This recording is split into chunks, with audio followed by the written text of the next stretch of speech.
के दो साबका वज़राए आज़म मियां नवाज शरीफ साहब और जनाब इमरान खान साहब के बच्चों का अगर देखें तो मियां साहब के बच्चे पाकिस्तान में पैदा हुए, पाकिस्तान में तालीम हासिल की और बाद में लंदन गए, जबकि इमरान खान साहब ने एक लंदन की ही लड़की से शादी की, दो बेटे।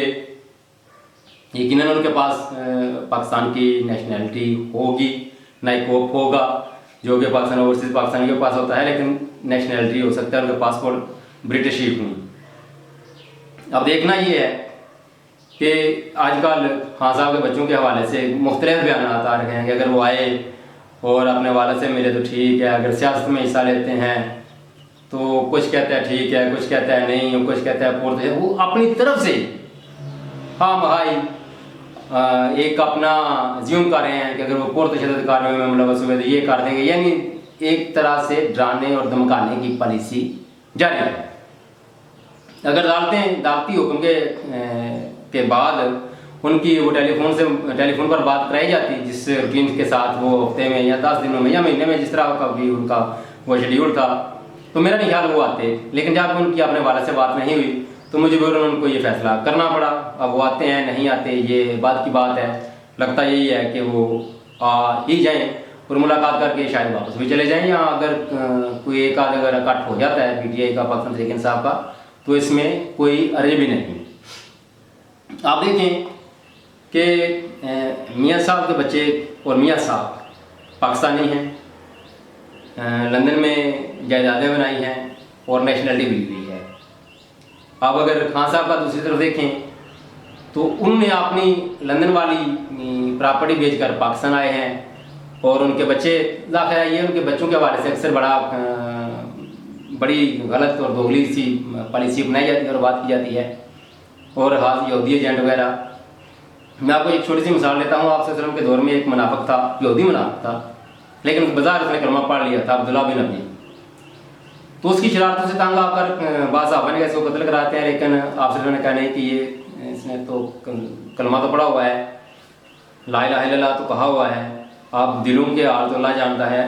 तो उसकी शरारतों से तंग आकर उसको बाद में वहाँ से जिस इलाके में भी जाते हैं मदीने से, बाद में खैबर के मकाम पर तक भी गए और वहाँ से भी निकाल दिए गए, लेकिन इस एक्सट्रीम तक नहीं गए जहाँ का आज का मुसलमान जाता है। दूसरों पर इल्ज़ामात लगाना, कुफर के फतवे लगाना, यहूदी एजेंट करार देना, हालांकि उनकी बेगम जमाइमा खान ने मुसलमान होकर जाकर शादी की थी और उनके बच्चों की वो इस तरह की तस्वीर भी सामने आई हैं जहाँ वो कुरान मजीद का मुताले और कुरान मजीद को पढ़ना सीख रहे हैं।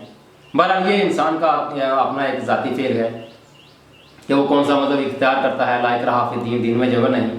लेकिन अगर कोई कहता है कि वो मुसलमान है तो हम बतौर मुसलमान हमें उसकी उस मुसलमानियत पर यकीन रखना चाहिए। बाकी अल्लाह ताला दिलों के वेद जानता है। उनके बच्चे यहाँ आते हैं तो यहाँ क्या कहा जाता है कि रियासत उनको धमकी, रियासत से मुराद है इदारे और जो ये उस हुकूमत को चलाने वाले हैं वो धमकियाँ लगाते हैं। जबकि दूसरी तरफ पाकिस्तानी जो बच्चे हैं वहाँ जाके नेशनलिटी लेते हैं तो वहाँ तो उनको कोई किसी ने धमकी नहीं लगाई, ना उनके सियासत हमने कभी कहा है, ना उन्हें कुछ ऐसा बात की है। अब बंदा कहता है कि नहीं हसन और हुसैन नवाज वो तो वहाँ सियासत तो नहीं करते, कारोबार करते हैं, तो भाई उनके कौन से बच्चे यहाँ आगे कारोबार अपना सियासत कर रहे हैं? यहाँ वालिद को मिलना क्या सियासत है? या क्या ये बच्चे हसन और हुसैन अपने ख़ानदान के जब वो इक़्तिदार में होते हैं तो प्रोटोकॉल इंजॉय नहीं करते?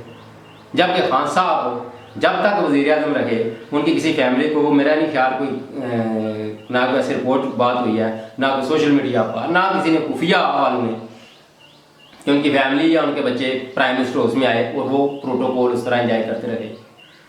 ये बड़ा फ़र्क है जिसको मलहूज़ से हाथ रखना चाहिए बात करते वक्त। और याद रखिए, अगर फिर आपको मोहतरमा मरियम नवाज साहबा का भी वो बयान याद होगा जब यहाँ इनके ऊपर नैब के मुकदमा चल रहे थे कि मेरे भाई तो पाकिस्तानी नेशनल है नहीं, उन पर तो यहाँ के कानूनी लागू नहीं होते।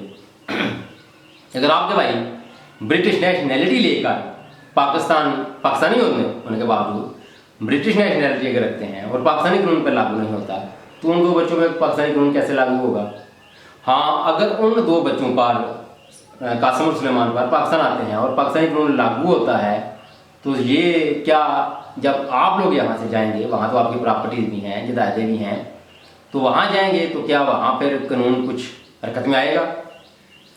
ऐसी चीज़ें, ऐसी बातें, ऐसे काम, ऐसे बयान ना दें जिनकी वजह से कल आपको शर्मिंदा ना पड़ेगा। यही बात पीपल्स पार्टी और मुस्लिम लीग नून का जब आपस में टकराव था और पाकिस्तान तहरीक इंसाफ उस वक्त अर्ली अपनी एज में थी, अर्ली स्टेज में थी, तो आज देख लें वो शर्मिंदा होते हैं, माफिया मांगते हैं। तो कम से कम सियासतदानों को इस तरह के बयान नहीं देने चाहिए कि हम ये कर देंगे या वो कर देंगे या फलां के बच्चों को इस तरह कर देंगे, फलां के बच्चों को इस तरह कर देंगे। और ख़ासकर एक बात तो मैं यकीन से कह सकता हूँ, पाकिस्तानी एलीट क्लास और पाकिस्तानी अशराफिया ये फॉरेनर के किसी बच्चे को उस हद तक कुछ कह ही नहीं सकते, क्योंकि इन सब की जायदादें बाहर हैं, इन सब के मफादात बाहर हैं। ये ऐसा कोई ऐसी बात, ऐसी हरकत नहीं करेंगे जिससे कल कलां को इनको खुद से मुश्किलात का सामना करना पड़ जाए उन मुल्कों में जहाँ इनकी जायदादें हैं। लिहाजा सब्र और तहम्मुल के साथ सियासत कीजिए, ताकि जो पिछली बातों पर जब आपको अब शर्मिंदा ना पड़ रहा है, तो ऐसा ना हो कि आज की बातों पर आपको आने वाले कल में शर्मिंदा होना पड़े। अब तक के लिए इतना ही। अल्लाह हाफ़िज़।